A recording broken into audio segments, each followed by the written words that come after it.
The Magic's motto as they return home, be aggressive. BEAGGRESSIVE, aggressive. Today on Locked On Magic.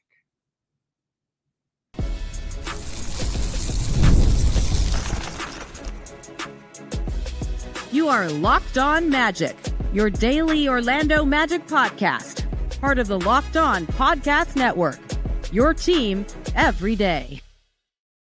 And you are indeed Locked On Magic. Today is March 19th, 2025. My name is Philip Rossman-Reich. I'm the senior writer over at OrlandoMagicDaily.com. Of course, follow me on Twitter at PhilipRR_OMD and on Blue Sky at PhilipRR. On today's episode of Locked On Magic, the Orlando Magic return home with a message that they're hoping to carry out on Wednesday against the Houston Rockets. We'll talk about what that message is. Plus, since this is our last opportunity to speak before the NCAA Tournament proper begins, how to watch the NCAA Tournament and which players to keep an eye on. We'll get to all that coming up here in just a moment. First, we want to thank you again for making Locked On Magic part of your day every day, no matter when you listen to us, whether it's first thing in the morning, whether it's right when we upload. We truly appreciate you making Locked On Magic part of your day every day. You can make Locked On Magic an even bigger part of your day with the Locked On Magic Daily Newsletter, the one-stop for ultimate team and league coverage delivered right to your inbox. Sign up for free now at LockedOnDaily.com. That's LockedOnDaily.com. And start your day with the all-new free Locked On Magic Newsletter.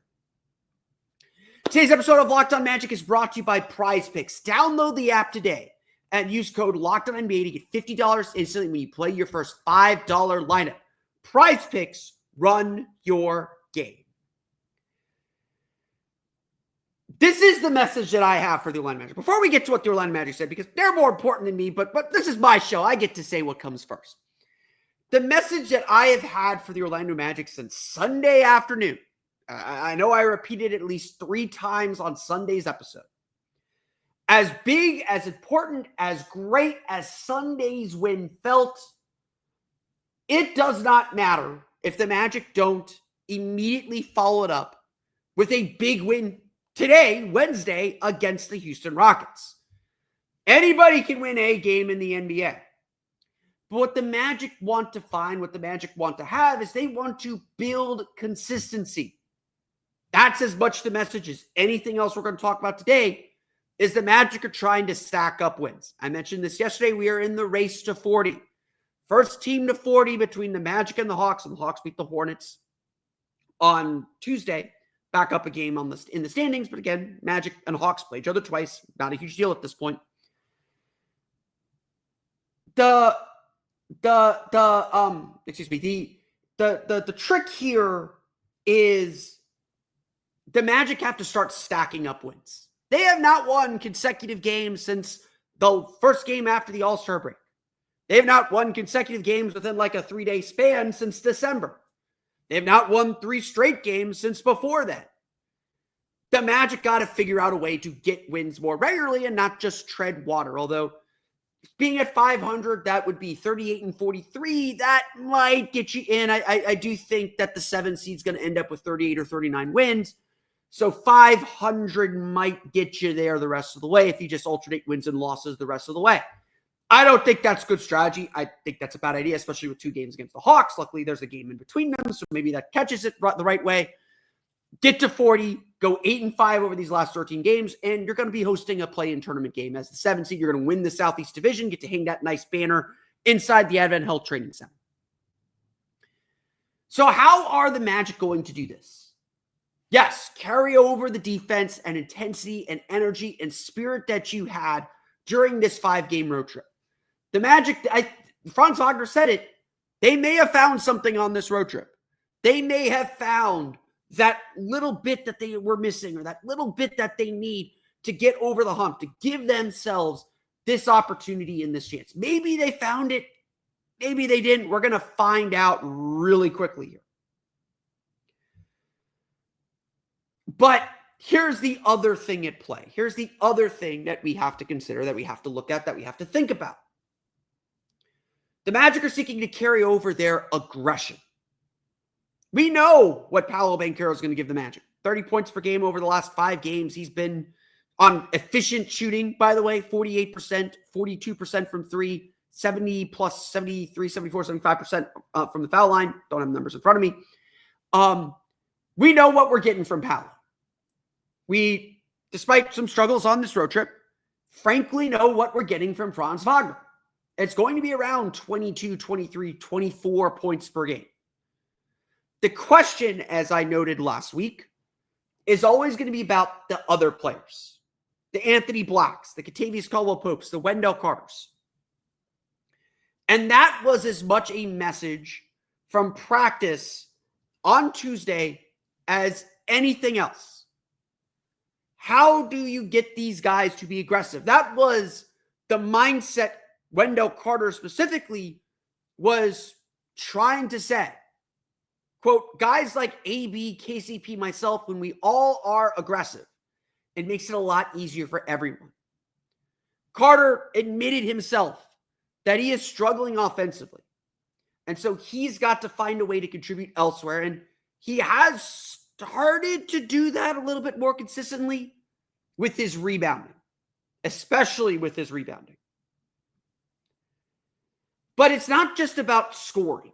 You know, Kentavious Caldwell-Pope on the road trip, 4 games, averaged 9 points per game, shot, I believe it was 7 for 12 from 3. Since in March, he's shooting above 40% from 3. So maybe there is a little something percolating. Now we got 18 days, a couple games here. Maybe there is something percolating. We saw what an aggressive Anthony Black did, and we talked a little bit about it yesterday on yesterday's show as well. We know what an aggressive Anthony Black can do and how he really changes this team and how he puts them in this spot, in this position to be a better basketball team, to be a more impactful basketball team. We've seen it firsthand, the impact he can make. But Franz Wagner made it clear, it's not just about the scoring. It's an attitude. It's a swagger. Look, Paolo and Franz are going to do their thing. But they need everybody else on the team to lift their energy up, to be assertive. Carter was, frankly, quite honest with us. And I know there's the clips are going around and people are kind of saying that's kind of a cell phone. Like, Carter's very critical. And like, you watch him play, you can tell when he makes mistakes, it hits him hard. And I would say, like, yes, one of the issues with Wendell Carter this year is he's allowed mistakes to compound. He makes a mistake, allows that to become another mistake, allows that to become another mistake. That's what you can't do. The best players that make a mistake, they move on. They go to the next thing. They go to the next play. That's kind of where the Magic have to be with Wendell Carter right now, and where Wendell Carter has to be. And so while Wendell Carter admits that he is struggling to score, he's struggling to shoot, Wendell Carter freely admits that he has not always been his aggressive self. But when he's aggressive, when he's defending, when he is rebounding, when he is a factor for this team, the whole equation changes for everybody. That's where the Magic are trying to get. And yes, we are 69 games into the season. There are 13 games left. These are not things we should be talking about this late in the season. These are not things we should be worried about. We should be freaked out about. We should be kind of considering or stressed out about. The Magic should have these things down pat. The Magic should be fine with all of this stuff. The fact that they are not is a problem. It's why we're where we are in the standings. It's why we're talking about winning 40 games instead of 47. It's a big difference. It's why we're talking about the 7 seed instead of the 4 seed. That's the truth of it. The Magic should be further along. They shouldn't be worrying about this stuff. But we can worry about those whys in June and July. Right now, the Magic have to find a way to make the most of these last 13 games. And if this road trip is a turning point, if this road trip is a tipping point for this team, then so be it. Better late than never.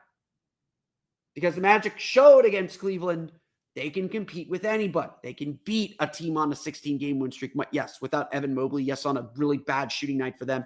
Yes, all those qualifiers, but they won that game. They won a game. What's to keep them from winning 3 more? We'll get to that. The Magic right now are seeking to carry over their aggression. They're looking to be the more assertive team, the more physical team. That's what they struggled with in the loss to Houston last week, and that's what they're going to get a second crack at doing when they face the Rockets again on Wednesday. And if the Magic can be the more aggressive team, be the more physical team, then they will put themselves in a great position to pick up that second straight win, pick up some momentum, string some wins together, and take firm control of their place in the playoff standings. As I mentioned yesterday, these next 5 games are critical. We said the 7-game homestand was big. The Magic failed that test. After that was over, we said the 5-game road trip was huge. They passed that test. 3-2 road trip is nothing to sneeze at. Probably the next 7 games, we got 13 games left. The next 7 games, this next 2 weeks, let's just limit it to 2 weeks. The next 2 weeks are critical. A lot of winnable games, a lot of opponents that, yes, might have better records than you, but feel like you can pick them off a little bit. Games that you need to flip in your favor to get where you want to go and make up ground. This is a huge test to see if the Magic can carry this momentum forward. And it starts Wednesday against the Houston Rockets. What also started Tuesday and starts in formal on Thursday is the NCAA Tournament. Let's talk draft prospects, players that I'm watching as the tournament begins. We're going to get to some of those names coming up here in just a moment. But first, today's episode of Locked On Magic is brought to you by our friends over at Prize Picks. Basketball season is heating up, and there is no better way to get in on the action than with Prize Picks, the best place for daily fantasy sports. With Prize Picks, you just pick more or less on at least 2 player projections for a shot to win up to 1,000 times your cash. It's easy to use. It's available in more than 30 states and lets you mix and match projections across different sports. If you're looking to pick Paolo Banchero to score more than his average of 25 points per game, put that in your lineup. It's right there. If you think Wendell Carter is going to beat his average of 7 to 8 rebounds per game, you just say he will get more. I don't know if even that's the projection for the game on Tuesday, but you just pick more or less, put those together, and you have a great chance to win. It's quick and simple to do. It takes less than 60 seconds to put together a winning lineup, and when you win, your money hits your account in as little as 15 minutes. There's no waiting around. And with their weekly deals on Taco Tuesdays, they discount select player projections up 25%, giving even more value to your lineup, making it, frankly, easier to win.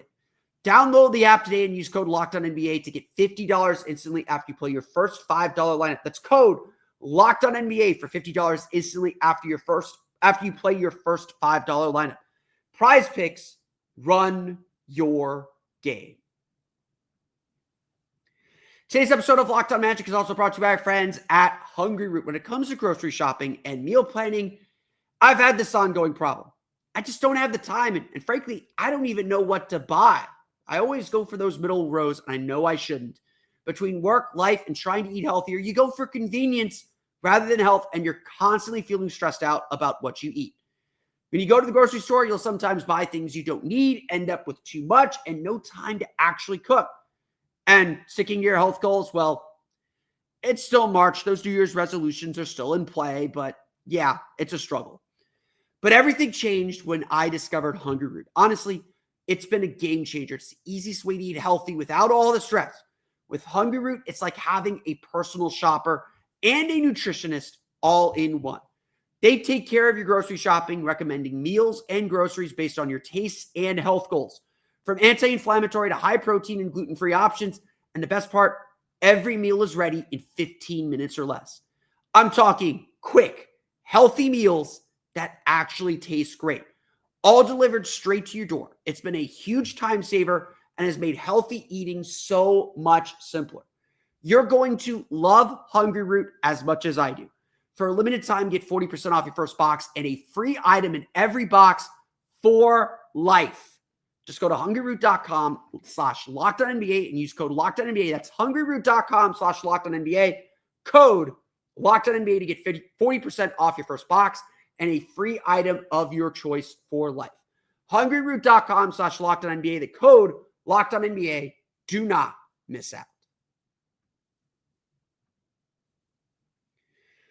So it is that magical time of the year when NBA fans pretend to be college basketball experts. Well, everyone pretends to be a college basketball expert. We're all filling out our brackets. I've done my first run through. I'm doing my second run through after I'm done recording here, and then a third run through, and we'll get to a bracket eventually. I will post and share that on my socials. I'm not going to hide them from you.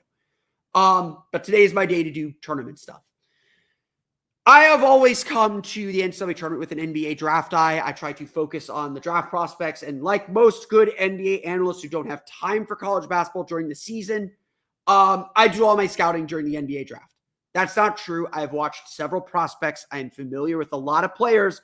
And as always, I catch them all for their worst games. So I am very low on everybody that I've seen so far, including at least one player I'm going to talk about here.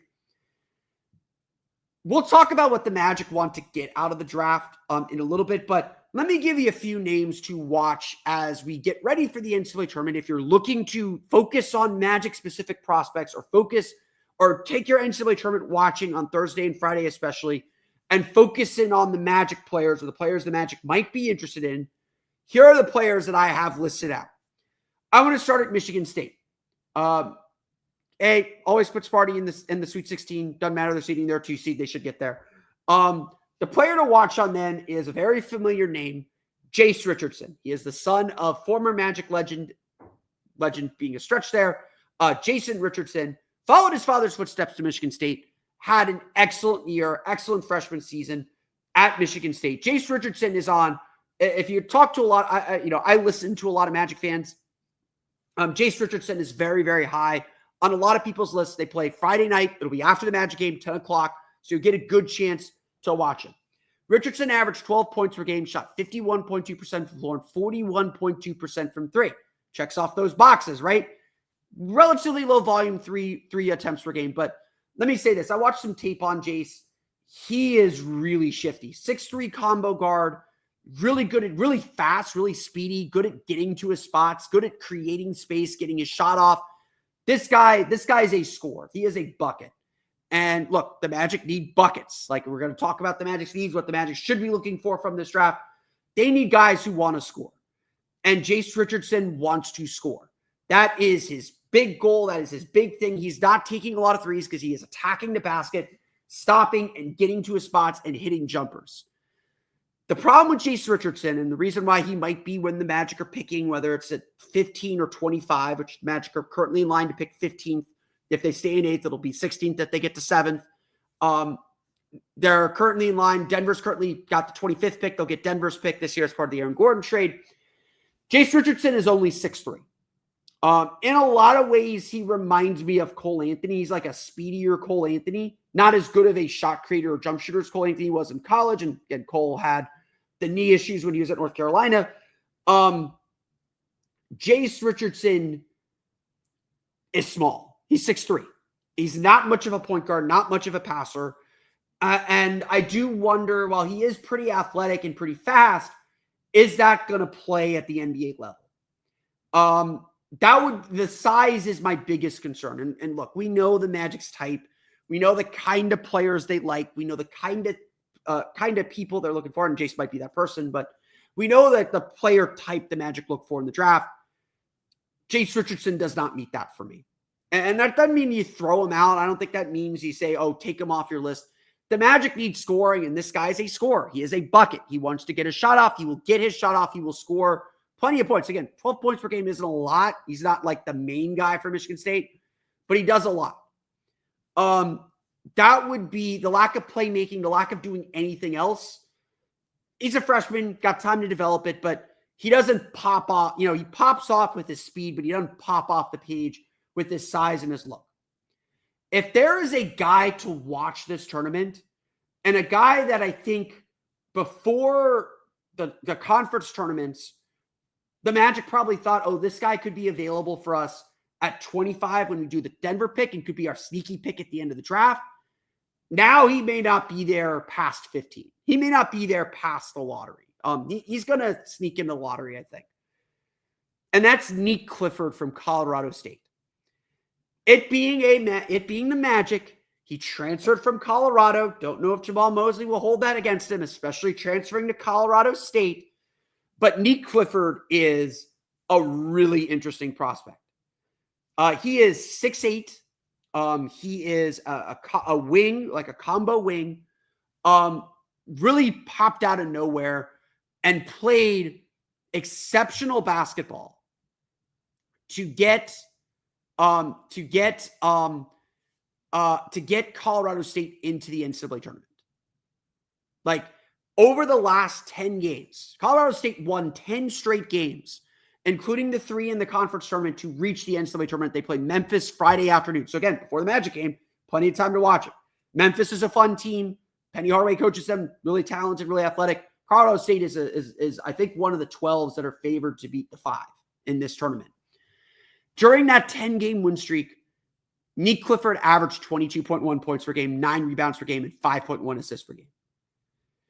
6'5" guard, plays bigger than 6'5". I don't know what his measurables are, but watching him play, he flies to the basket, can finish around the rim, multi-talented, multi-versatile, rebounds well for his position, passes well at 4.4 assists per game for the season, 5.1 assists per game during this win streak.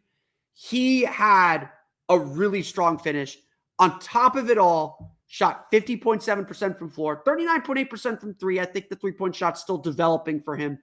77% from the foul line. He is a fifth-year senior, so he's a little bit older, a little bit more defined to his game. But when you think about the Magic, and then like coming from the Mountain West had a good year this year, so I don't think we should dismiss it. Scored 18 points, 7 rebounds, 5 assists against Ole Miss, who's in the tournament. Had a 25-12-6 game in an overtime win against TCU. This guy showed up against good defenses and against good teams. He's an older prospect, but when we think about the Magic, like, one of the things that they're missing is this like extreme athleticism from their guards. Like, Jalen Suggs works really well and stands out on this team a lot because he is an athlete. Like, he is flying around the place. He's making plays at the rim. The Magic need a little bit more athleticism, especially on offense, to be frank. Like, they're just very kind of ground bound. Like, I think like they're big and they're long, but they're not vertical. If like, honestly, like, if I had something that I think the Magic need to address this offseason after shooting and after playmaking, it's vertical spacing. As much as the Magic need to space the floor on the XY axis, they need to hit that Z axis too. Those are math references if you don't remember your linear geometry. That wouldn't be linear geometry. That would be planar geometry. I don't even know my math references. The Magic needs some vertical spacing. They need guys who play above the rim that defenses not only have to worry about because they can make some threes, but have to worry about because they're going to come flying to the basket if they don't get a body on them. If they don't clog driving lanes or clog cutting lanes, that they're going to be worried about getting dunked on. Like, that is a powerful thing. Like, one of the reasons I think Goga Bitadze really worked well is he gave the Magic some vertical spacing. He gave the Magic an ability to play above the rim. Nique Clifford does this. Like, he's not a jump out of the gym athlete, but he is looking to finish on top of dudes. He's looking to finish on guys and play above the rim a little bit. He moves really, really well. He's got good driving. There is a lot that I like. I watched a little bit of tape on him.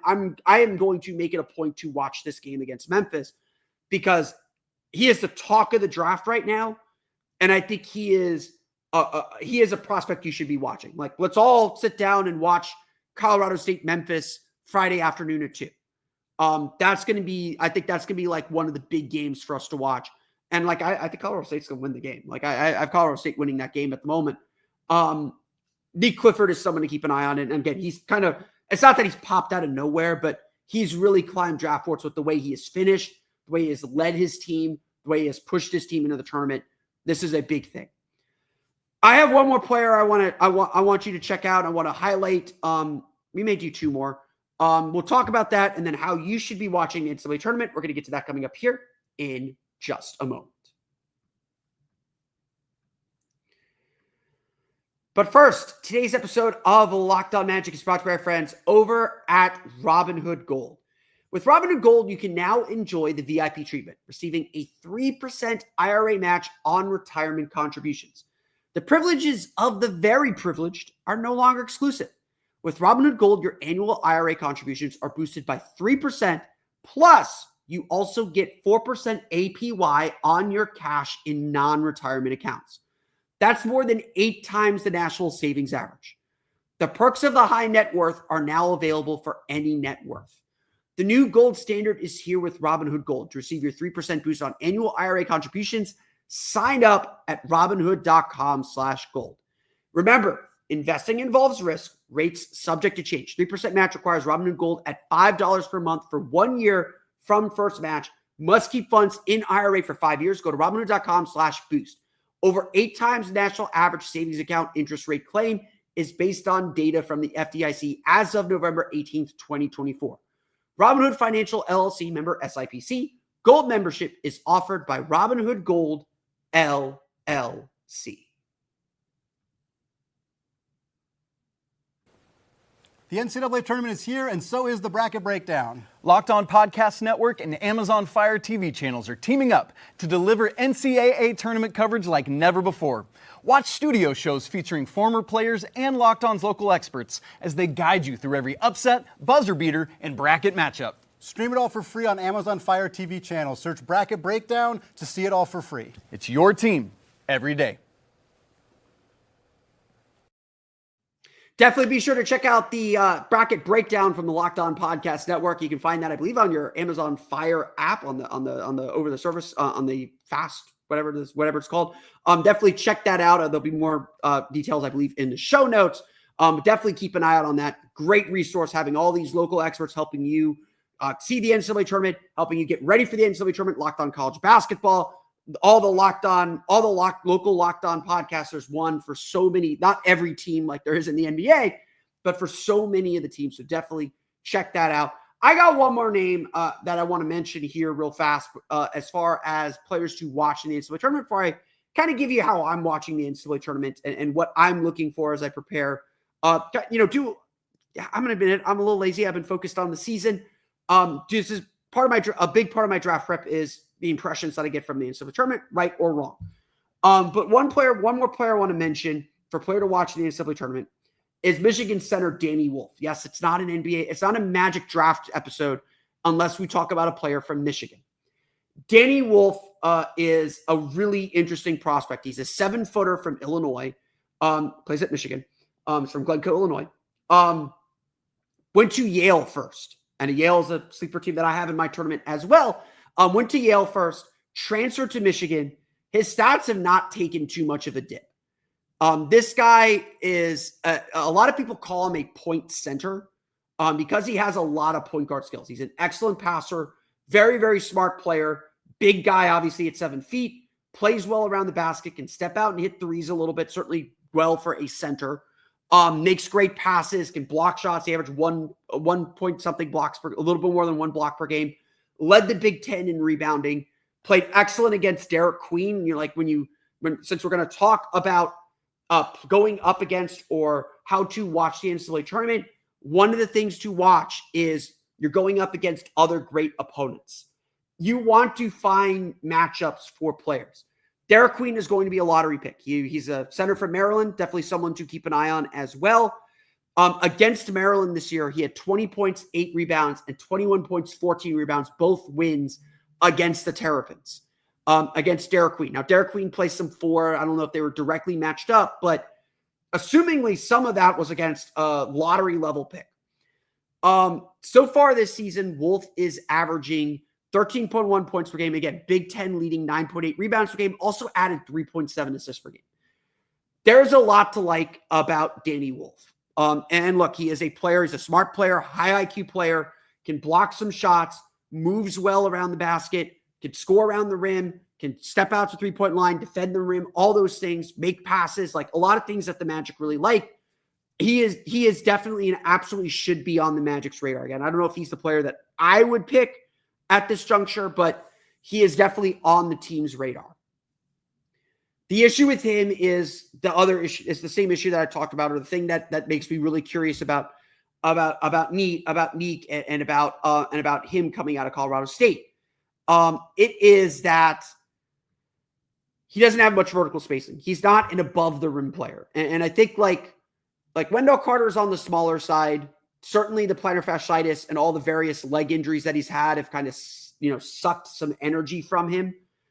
The Magic need vertical spacing. This is going to be something I am a little bit more obsessed with.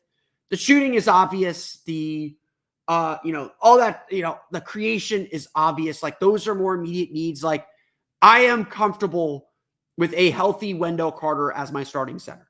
An unhealthy Wendell Carter, like the Magic kind of have now, not as good. Like that a little bit more of a problem.